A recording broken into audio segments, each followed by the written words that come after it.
Hello, so I've got some news on a brand new emergency driving test booking system and a theory test booking system. Now this news has just come through at 6:15 p.m. on April the 24th, 2020. And because I'm an instructor, I get these emergency emails from the DVSA. So let's have a look at what it says. So it says changes to the emergency driving test and theory test application process. From today, Friday the 24th of April, we've launched a new service to help make it quicker and easier for key workers to apply for an emergency driving test or an emergency theory test. How the new service will work, and what it says is quite simply, they've got rid of this old system. They used to have a system which was put in place temporarily where you had to email them and they had to manually answer each email. And I know people who watched my last video were saying about how long it was taking them to answer because they had thousands of emails. So now you can go onto the booking system, and I'll put a link to this in the description below. And I've also done a video, I've done a page on my website about watching out for fake booking sites. Have a look at that in the description below. Don't fall for all these scams going around at the moment. There are people pretending that they can get your driving tests, and there's all these scam sites starting up. Only go through the official site.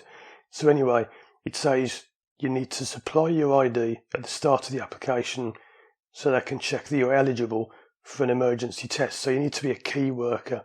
Exactly what that is, it's people who work in hospitals, people who work in shops, I believe, are classed as key workers now. I think people who work in transport.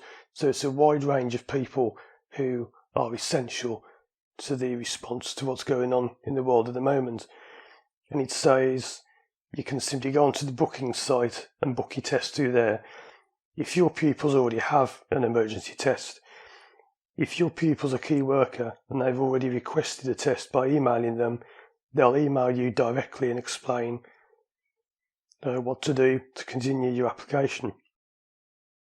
If your pupil has requested an emergency test and they were declined because we're not an NHS or social care worker, they should reapply using the new service. They'll be put onto a waiting list and contacted once all NHS and social care key workers have been given a test. So yeah, look as though if you're in the NHS or a social care worker, you'll get priority at the moment, but they are extending the system. Obviously this is a fast changing situation. And it says, we know that some of your pupils have had to wait longer than anticipated for a test. This is due to the very high demand, the high volume of requests we've received. We're working hard to provide an emergency testing service and appreciate your patience during these times.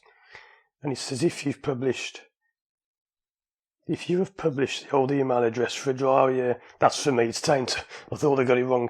It's saying to me, if I've told people to email you, don't email them anymore. Don't use the old email address anymore. So that's the latest news. Check out the videos on the screen now to follow the diary of what I'm doing in these strange times, or check out some of the other videos. As always, thanks for watching, and I'll see you again soon for more videos.